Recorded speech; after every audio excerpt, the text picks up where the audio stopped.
Thank you for inviting me to present, by the way. I had a great experience over the last year of installing a garden at Haven for Hope. And if you don't know what Haven for Hope is, I'll be explaining it a little bit, into the presentation, but it's really a nonprofit here in San Antonio. They actually attract visitors from all over the country and even in other countries come to visit what they're doing here in San Antonio. So it's amazing. But they invited me through a mutual friend to replace their vegetable garden, which wasn't able to be maintained because of COVID. They wanted to replace it with a pollinator garden instead. So I'll be explaining a few things in the presentation. Oh, this is not working now. Do I need to point in a different direction? It was working earlier. Maybe I turned it off. Did I turn off? No, it's on. Do you want to try it? Is it on? It says it's on. No, it's button. No. Let me turn it off and turn it back on. You could do that. I don't really know how to. No, it's just. Yeah, I can just advance. Okay. You don't want me to give this to you just in case? Oh, wait a minute. Okay. It's my problem. Sorry. That's okay. Should we try it again? Yes, I'm going to.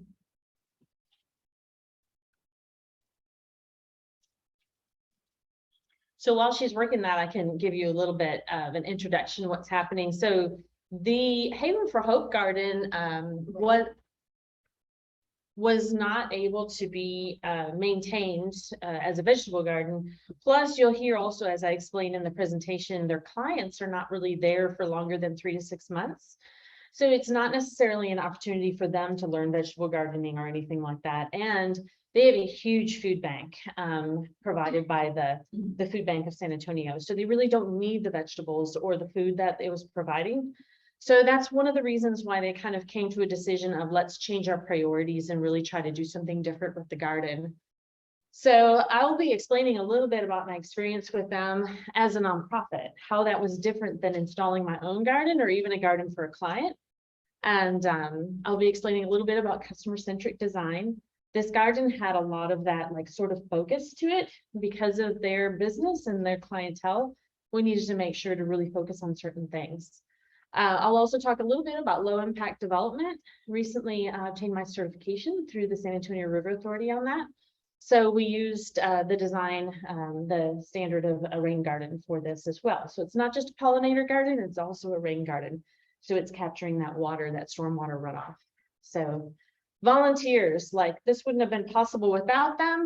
And then also I'll talk a little bit about nonprofit work and why it's a really good opportunity to do this in. So customer-centric design really has to do with maintaining that focus on what the customer needs are.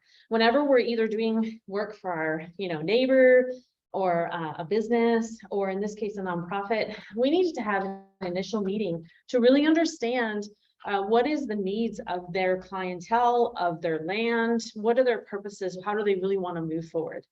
And when we sat down with Haven for Hope, their big concern was security. The biggest thing to them is we need to make sure that our clients are safe. So how do we install a rain garden, a pollinator garden, and make sure that it's an area that can be safe? It's not an area that anyone can abuse or go hide things that are happening in it. So you'll see in the design, there were some things we had to change to make sure that that was our primary focus. The second thing was they wanted it to be able to be low maintenance, lasting impact. Now, with pollinator gardens and native plants, I always try to encourage people the more you leave it alone, the better it's going to be, but it's really hard for them to leave it alone. So you'll see some things later on, some lessons learned for that. So that was interesting. And then their third focus was pollinators like butterflies. Of course, we threw some things in there that would be also for bees and also for birds. We wanted this to be a very diverse native garden. So we maintained a focus on those 3 things throughout the install. And I had to keep coming back to this because as we had volunteers, as I had nurseries that I was working with, they oftentimes wanted to substitute plants, and I had to keep reminding them, security, security, security. We can't do that plant. It would block too much or whatever, you know, so I had to keep that in mind always and keep reminding them. So, Did you want to do the YouTube thing? yes, yes, Okay. we're going to show a little video. Okay, we're gonna try this. I'm gonna stop the share and start again. And get back to it. So I had an opportunity to work with Shannon Brown with Ecosystem Regeneration Artisans. I use this. Should I go? Yes, you can go ahead. I use this design software to show them a 3D image of what the garden would look like. You'll see that there's gates already there in the garden, so we left those. One thing was just for security, not only for the clients, but also for the plants. Like in this case, we didn't want the plants while they were getting established to be torn up. So we suggested that they keep the gates closed and just let it be visible. You'll see the stream, the rain garden there. There was sort of the rocks in the stream bed. There won't be a whole lot of walking through this garden, but you'll see I designed a lot of ground cover there. Horse herb, frog fruit, that was the ground cover that was intended on being around these limestone blocks, really to give a way to get around the garden if they wanted to, but it's not necessarily going to be something that will have a lot of traffic in it.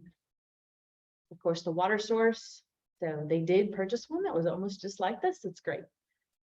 So that's the whole garden. Oh yeah, it flips to the next one. I did not design this one.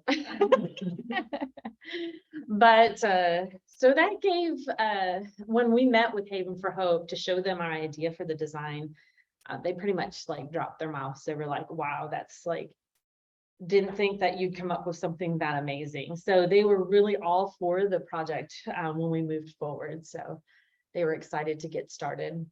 I think you might need to do whatever you did again. I think so. Yeah, I was wondering about it. okay.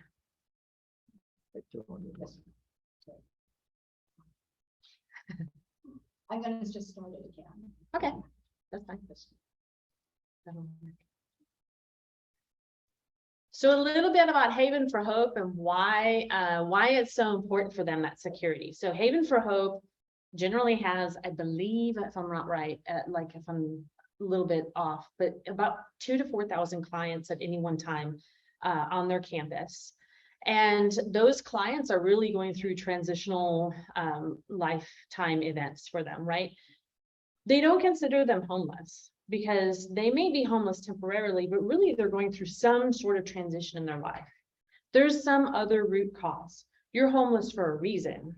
And sometimes that's because of job placement. Sometimes it's because of abuse in the family. Sometimes it's because of having to move because of legal reasons or loss of income. Sometimes it's addictions or other situations that have placed them in that situation. So they are an organization which really handles all of those services to transition a family or an individual through that stage of their life to really get back on their feet. 92% of their clients do not return. So that is amazing. That is impressive results. And that's why they get people visiting from other states and other countries even asking, what are you doing? And so they have multiple services on their campus. Their campus is right downtown. It's right off of that west side of downtown San Antonio, right next to the UTSA campus. And they have different areas of housing. So they have dorms for males, females, and families.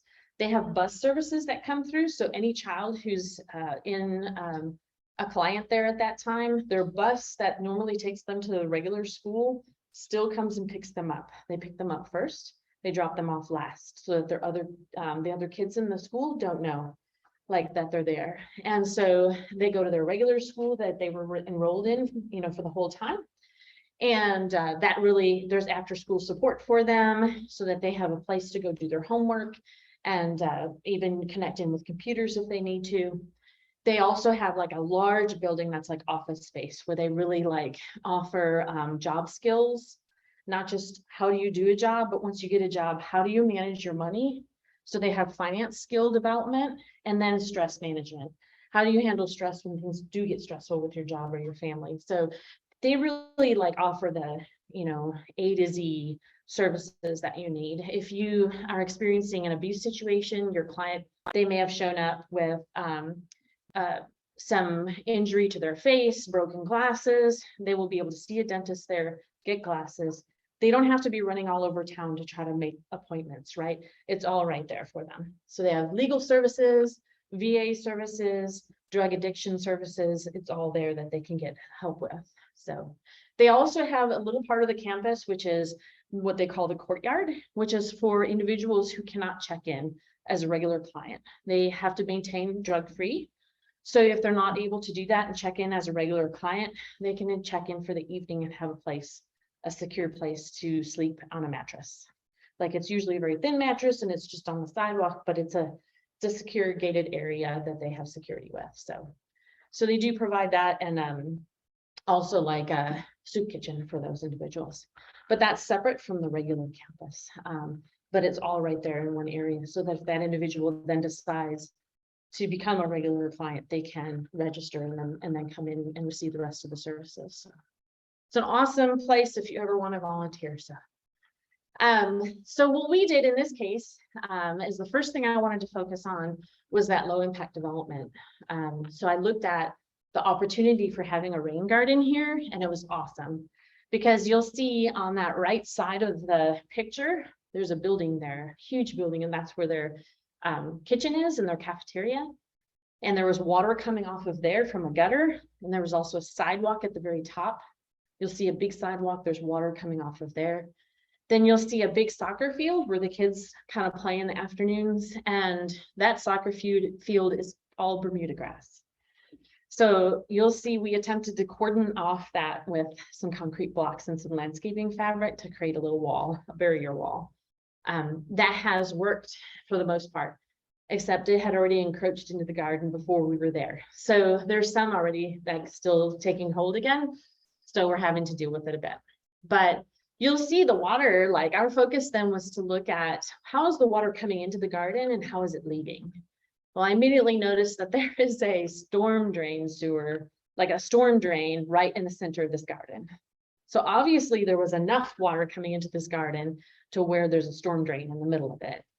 So the way the elevations were, there was not an opportunity to let the water go to the soccer field, because like 5 feet into the soccer field, there was another storm drain. So it wouldn't have done any good, you know, because it would have just escaped down there. So what we did is I made a design which was sort of circular, and it becomes sort of like that toilet, but a slow moving one, because the creek bed right there, you'll see the rock.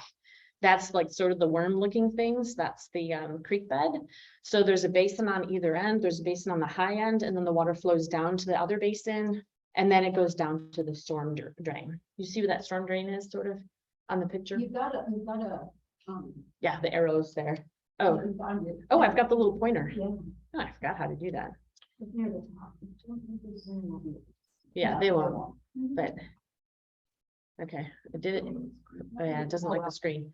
Oh, well. So right in the center, there's like that concrete pad where the water fountain was on, and then like right down from that is the storm drain. So you'll see, and then here there was a brick sidewalk. That water was also coming off of a shed onto that brick sidewalk and then into the garden from that direction. So there's water entering from the top and from the bottom, and then we made it go around and then go into the storm drain if it ever did overflow. But our intention was to hopefully not, you know, catch enough so that it didn't actually overflow. But so it works really well. We tested it out now, of course, in a couple of good rains, and it's done its job. So there's no erosion going on, and it's the plants are huge right now, so it's nice. So this is what it looks like in reality. This was before we planted anything. So this is what kind of the creek bed looks like. So now you kind of see that building to the right, the sidewalk in the front, and then the soccer field on the left. This was our plant list. So sort of had to keep security in mind.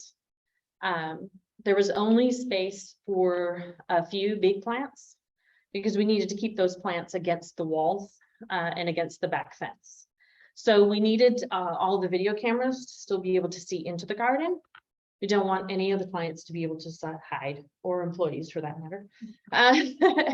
And you know, no one can kind of escape Now the cats still escape and do kill birds in there, but you know, that's gonna happen, like, it's the cycle of life, but. Doesn't have to put a bell on. Yeah. Right, there you go.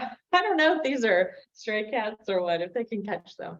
But we try to keep it pretty simple, like we use the keep it simple stupid, like we wanted plants that we would are recognizable. You can kind of put a label on it, people know it.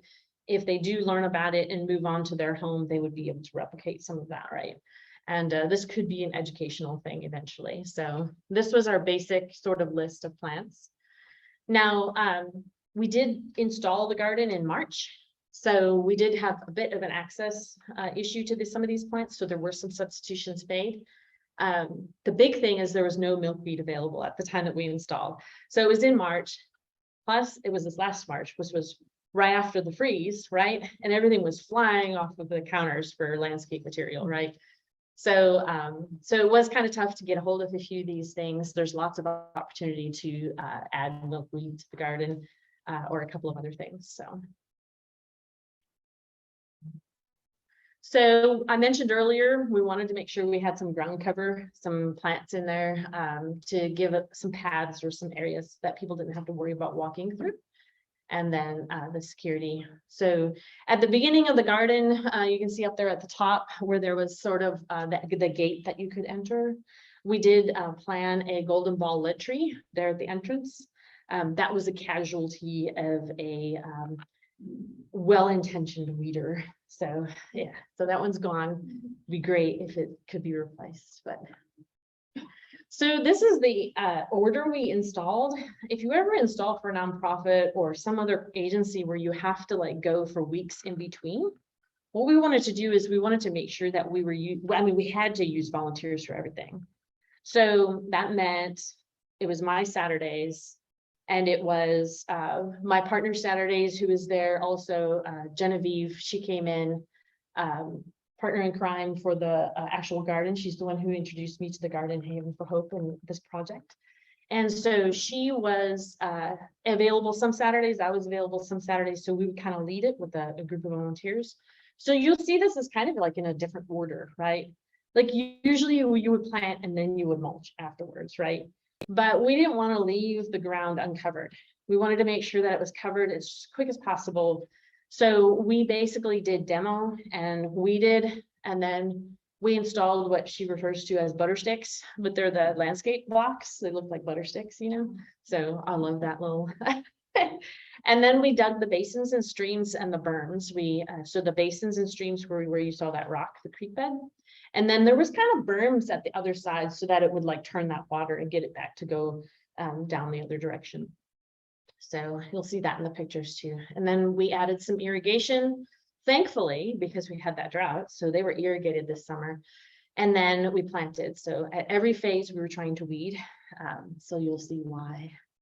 But our volunteers were amazing. We had about 5 crews of 20 people every time. And thankfully we did, because those volunteers, you'll see the garden at the bottom when it was a vegetable garden. There was probably over 500 to 600 concrete blocks that were creating raised beds. And they asked me if I wanted to keep the concrete blocks. And I was like,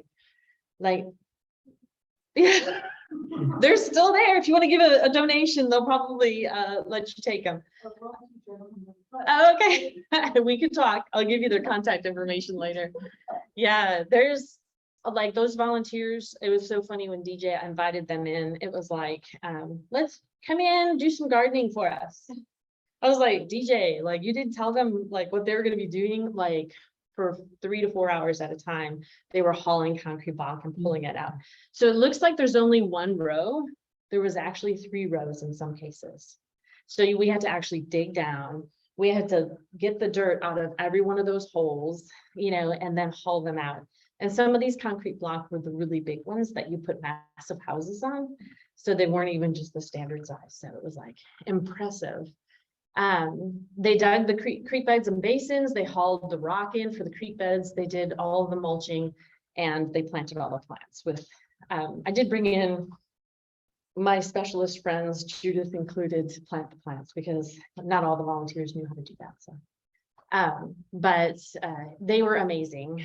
It was really a great opportunity to have volunteers help with all of that work. What I realized when we had the volunteers too, is that as we were doing the work, they were learning.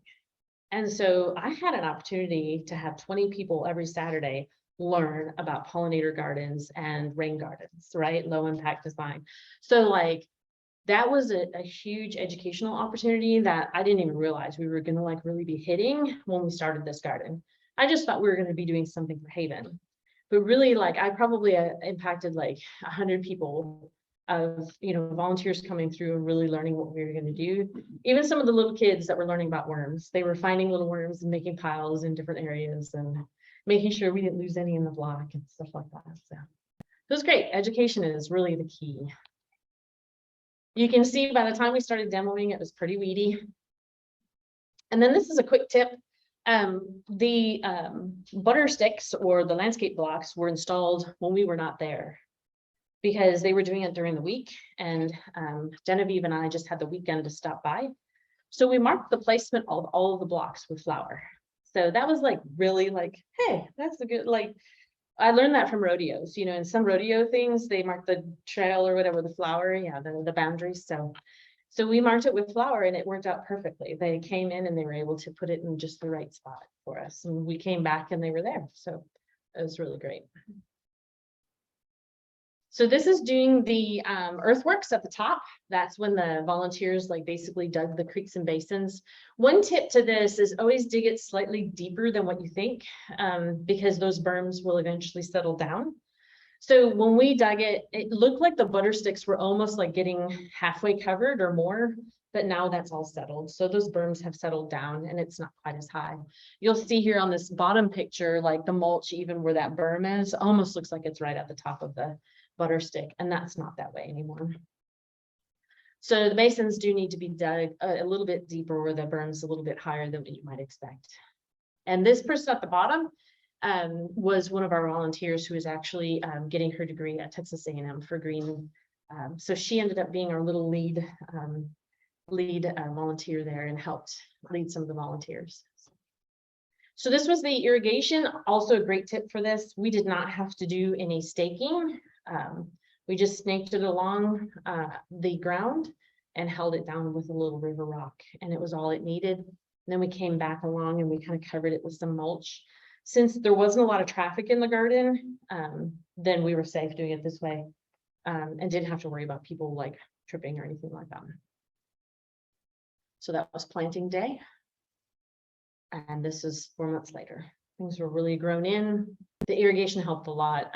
They were irrigating about a half an hour every other day, I think, just while it started. They, of course, being that they're a commercial organization downtown, they were allowed to do that, right? They're not on restrictions. So they kept that up and meant that their investment wasn't lost for them. So some more pictures. We also did it in mass plantings. So you'll see in the design, we sort of did mass areas like that. And that was also for educational purposes. We really wanted to be there'd be an impact. And later on, I did find that that was helpful. Those areas did not get weeded out. But if there was a onesie, twosie, people didn't recognize, they weeded it out, right? Like, so we lost quite a bit of plants. So that kind of goes to our lessons learned. Volunteers are amazing. Don't be afraid to use them. A lot of people want to volunteer so that they can learn something. And you're imparting your wisdom and knowledge to them. And there's lots of organizations that want to help out with things like this. So perfection is the evil of ultimate good. I also had to remember with volunteers, I couldn't make things perfect, right? There might have been an area of the creek bed that was a little deeper than it should have been. I just had to like chalk it up to, hey, this is great. Thanks for your help, right? Because they're there sweating and you know, they're learning something, and I, you know, was doing this as a volunteer as well. So didn't want to have to be hard on anyone for anything. So pressure regulators on your irrigation, like, especially when you're working with commercial like water availability, like our water lines kept popping off at first. So we were like, yes, we need to install pressure regulators because this is really strong water coming out here and there's lots of pressures. Also, so things at the bottom have to do with like after installation, right? So I asked for the maintenance crew not to come into this garden. Unfortunately, there's a lot of weeds that start coming up, especially when you're irrigating. Like there's a lot of nutsedge. Nutsedge just took over some areas, right? So the maintenance crew was sort of convinced that they had to come in and start taking care of that. And but like I really feel like maintenance crews are generally 90% men, right? And they watch a lot of football on the weekends. And they're convinced that if they don't see 12 men on the field, that there's a problem. So they trim and mow until they see distinct 12 plants, right? I'm just joking about that. They really were great and they helped us out all the time, especially get things installed. But I even now I had to tell them again, do not go in there and mow, because they really did. They've mowed down a lot of the ground cover in about a third of the garden right now. So the ground cover that would have been covering that nutsedge so that it wouldn't take over or help cover some of that that Bermuda grass is now all mowed in that like edge against the soccer field. So there is some like more work that we need to do there. And that's the biggest thing I have to like kind of keep like telling them, get shade, get cover, that will help those things not take over. But you have to be patient and go through that time. And you have to know what when you're coming in, how to weed and pull. Like you can't just pull Bermuda grass. You need to get a shovel in your hand and you need to dig deep. And that's the only way to help get Bermuda grass down. But you have to also like be careful, like what are your real plants? So that was a bit of a challenge. Labeling and tagging plants was necessary. We only kind of learned that after there were some volunteers who were like, they really wanted to go in and weed. And so they let them, and then like they realized that they pulled up probably, you know, like a quarter of the garden. So yeah, so then they were like, oh, no weed. And then they came to us and they were like, can you help us tag things? So then we tagged things, and when they were in bloom, it was obvious, right? But when the things aren't bloomed, especially like Liatris looks like a weed when it's just starting. It's a 4-inch pot. It's this big. It looks spindly. That's, you know, so I probably learned some things in the design too, like not to design with those sorts of things, like make a big impact when you're designing for a nonprofit where they're going to have other people coming in. Make it big impacts like as quickly as you can so that people know what's what.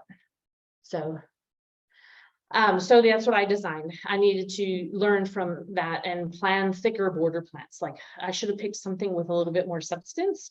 That Liatris and the muley, not a good choice. It looks like weeds. I should have picked something a little bit more like impactful, thicker, even a bushy like rosemary or something like that. Bees love it, right? Maybe not the most native thing, but hey, that would have been a really good like ornamental, like fragrant thing for bees that would really have covered that border. So that would have been nice to have. So that border, I don't know if it's in any of these pictures. You might not see it. You see it just barely on this top one on the right hand side. There's the concrete block against the fence that we tried to put in. That's where we really needed those bigger, thicker plants. So I am now passing the torch.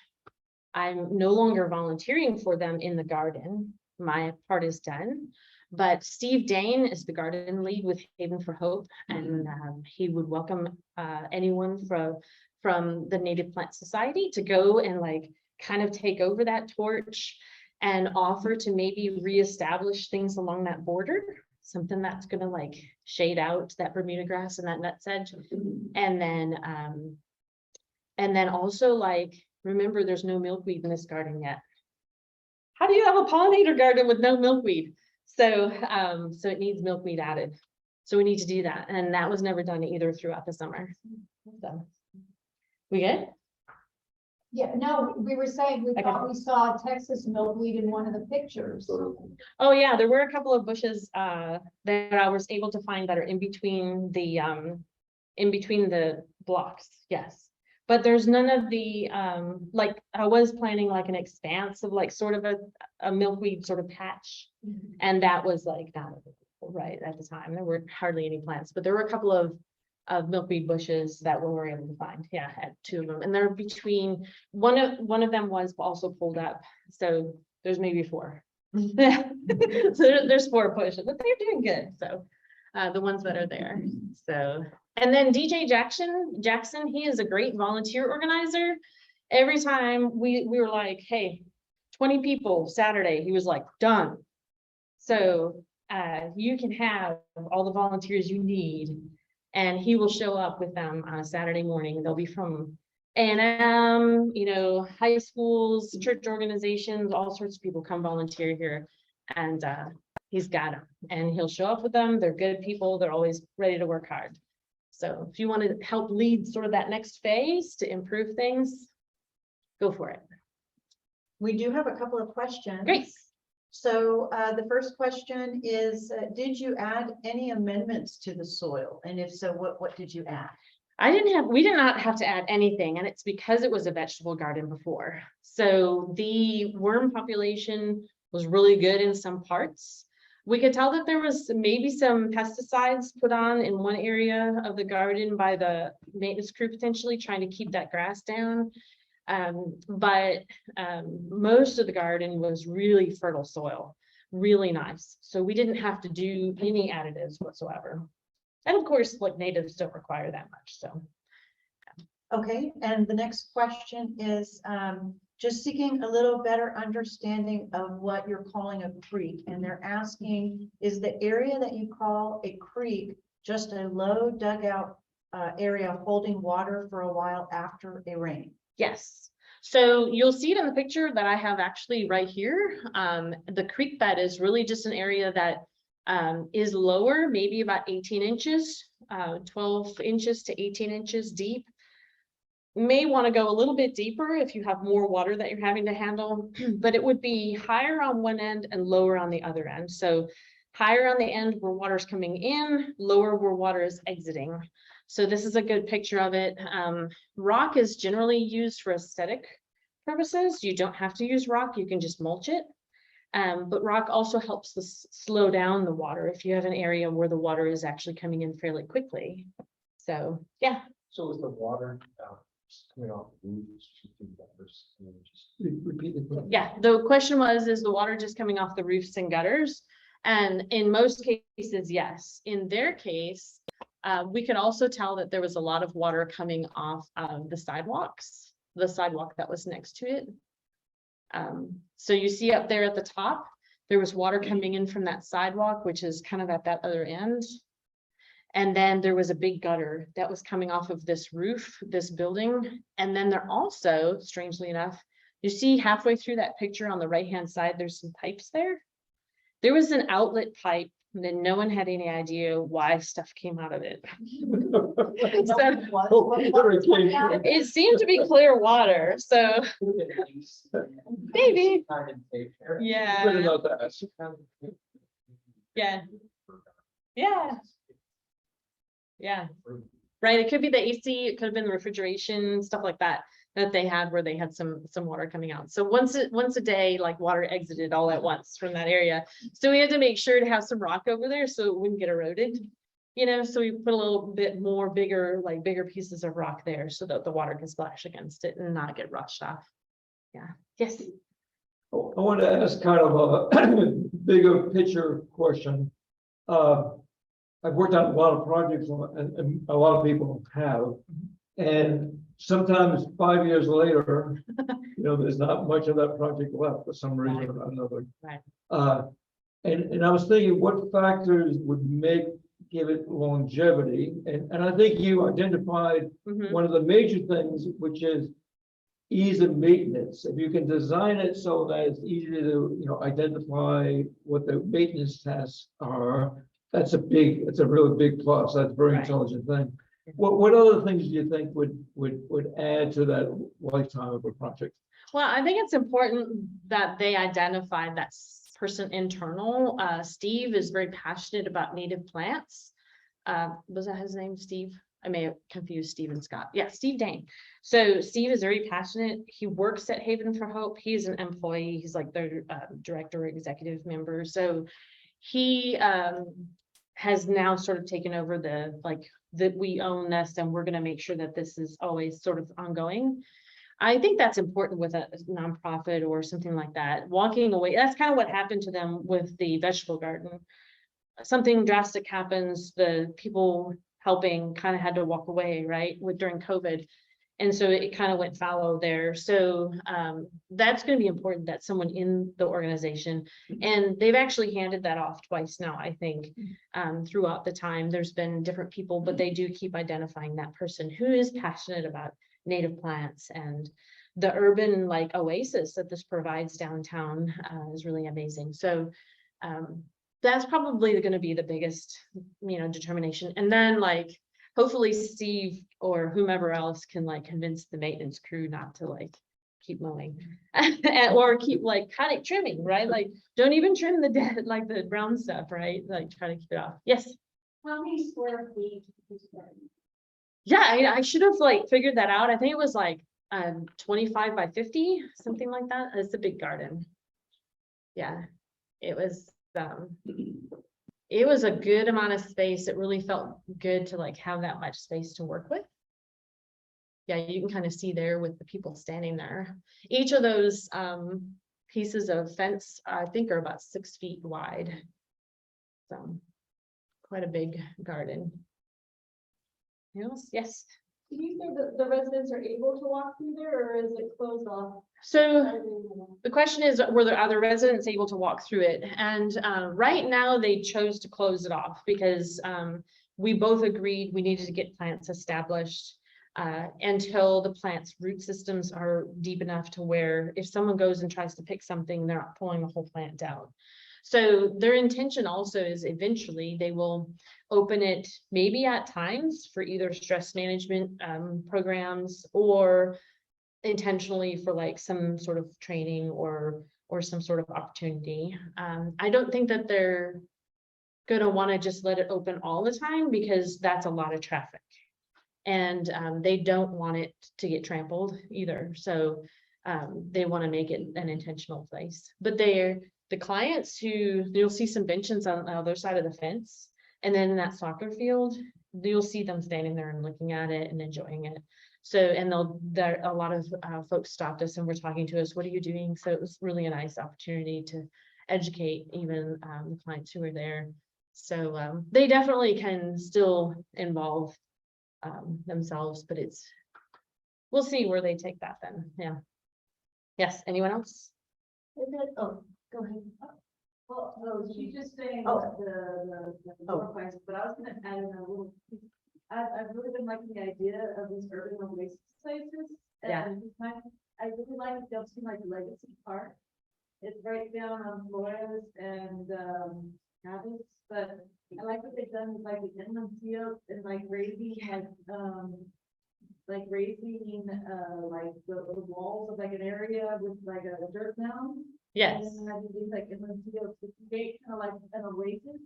right. Make you feel like you can take you away from downtown. Isn't that cool? Yeah. Yeah. The roads and traffic, so it's like this idea of urban oasis, like where you can kind of like feel green and feel, peace, like, but in the middle of the city. It's Yeah. really nice. So there's a comment for those online. We're just talking about urban oases and how we see more of those popping up in San Antonio. And that's amazing how they're planning those in. I like that too. So I'm just wondering about the maintenance. So it's actually staff of Haven for Hope, and do you think that there's opportunity or that they might be interested to be educated on Yes. how to maintain sustainable practices in the plants? Right. So a lot of their staff are people who are actually learning how to be maintenance people from their going through transitional services. So sometimes they're hired that way. And some, so it's not like a professional maintenance crew that's like been doing this for 20 years, right? It's people who are hired as maintenance individuals to get those skills. So there's absolutely an opportunity, and not something I was able to focus on, but if anyone can, that's also like pass the torch, definitely take that on and go there and help them learn about that. I think that would be great. We need way more education with our regular maintenance community on how to recognize, encourage, and to maintain and take care of native plants, right? we need a lot of that. So, because you see so many of them that, if someone pays for someone to come in and trim some stuff up for them, all of a sudden half your stuff's gone, right? But, yeah. So need all of that, definitely. More education, yes. Where is north and south and west and east in your pictures? Do you take that into consideration when you're choosing the type of plants from where you put them? Yes, we did on the design, you'll see the arrow for north. Oh, okay, I'm sorry. Yep. So this garden was pretty much in sun, full sun most of the time. The only little bit of shade was sort of like in that one corner where the redbud tree was planted, and some of the beauty berries. Beauty berries and redbud was what was in that corner to try to like sort of give like a mass of green, and with some taller things that would be able to be right up against the wall. Where's north in that? I mean, where's the gate in that picture? The gate is up in the upper left-hand corner. Where's that big long wall? Is that on the right? Yes, on the right. The big long wall is the big building. On the right-hand side, the big gray box. Okay, so in the afternoon, you're getting a lot of sun coming in. Yeah, lay up a ton. That wall. Yes, yes. Does it look everything with young plants? Luckily, I think with them having irrigation, that really helps this summer. Otherwise, everything would have been dead, right? And I'm hoping that, In south facing, south facing, right, it's concrete, brick, right? It's all plants right there. And you right. extra water. Probably an opportunity to learn in this. The good thing is we were just talking about having the walls and how that increases the heat index in that side. Also, the rock can do that as well in your creek beds. So that's why, you know, kind of sometimes choose not to do rock.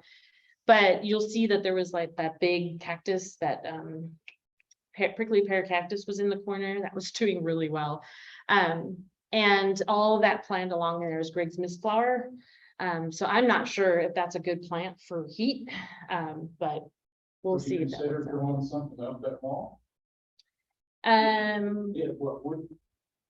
Right, there was along the fence line in the back, there was a tropical vine, the one with the little orange buttercup things. So that was already growing there quite prolifically on the back wall. The cement wall on the right, it would be quite a bit of a construction to add something trellis or something for something to grow up that. I guess it would be a possibility, but it's either concrete or it's a metal building. I forget which one it is, but when we talked to them about the design in the beginning, there was less of a desire to do like any construction work like that. So it was pretty much, you know, if you can work with the ground where it is. They asked us if we wanted to remove the gates, the fence. That was the only thing that they asked about. Even that, it was sort of like, well, we would prefer not to if we can avoid that construction cost. Because this was all like, most of it was materials donated through like Home Depot and things like that. They donated a lot of the rock and the mulch. So they get a lot of their things through donation and would prefer not to spend money for big construction work. But they are saying that if someone would be interested in doing low impact development where they would be able to come in and design a cistern process, like a cistern off of that rain gutter to capture water, they would definitely be interested in hearing about that opportunity. So if anyone would like to have that as their next project, contact them, and that would be a great opportunity for experience as well. Yeah. Any more questions? Questions? We don't have any more. We've got some comments thanking you for a great Great. presentation. Thanks. So we really appreciate you coming tonight. Thank you so much. Thanks for the opportunity. Appreciate it. Thank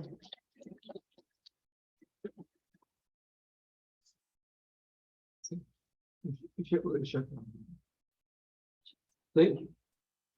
That was right. Yeah.